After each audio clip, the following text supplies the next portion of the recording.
Gather around, gather around. Out you come, there's plenty of room out here. I won't pick one.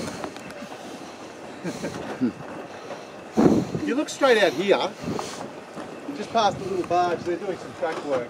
So just past the little barge there, you see an island, and that's Grummet Rock. And that little island is where they kept those 8 female convicts for the first year.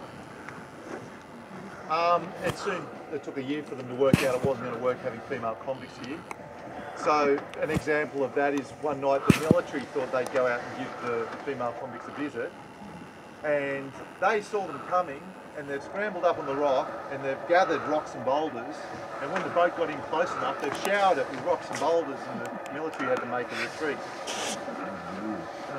But the thing is, it was atrocious because those 8 women, they had to sleep in a cave out there, and winter this place is just horrific. So that after that first year they shipped them back to Hobart, and then they kept the really tough men out there. They would house up to 60 convicts out there, and of course with the men they built dormitories. That's what they did. So, but they would sleep in chains out there.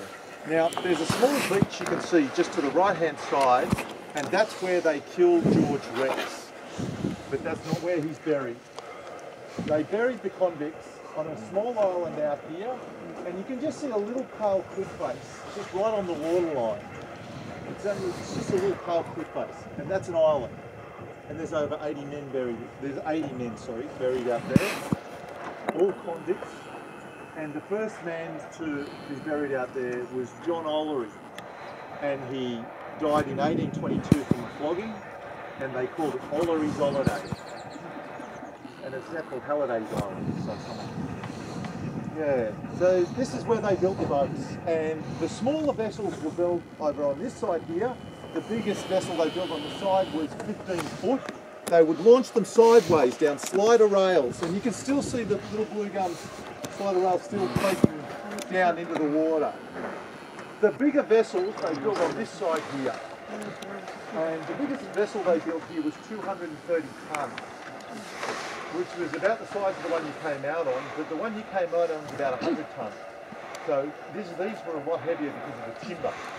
And they're 230 tonnes. So they launched them stern first down slider rails. Into the water. They go out 12 metres, then drop 2 metres. They can build up to a 300 tonner here, but you need a good stock timber floor to be able to do that.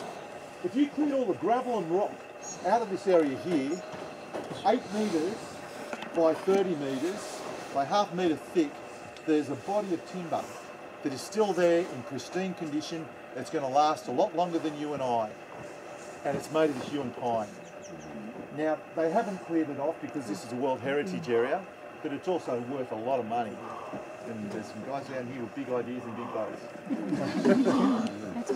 So that just stays where it is. That's the way we like it. But they didn't, the objective in starting this settlement was not to build boats. They built over 131 vessels over the 12 years. But the objective wasn't to build boats. The objective was to get the timber, the hewn pine, out of the Gordon River system and get it round to Hobart for boat building there. But it became a boat building place. And as I say, they built 131 vessels here, and some of them were very good boats.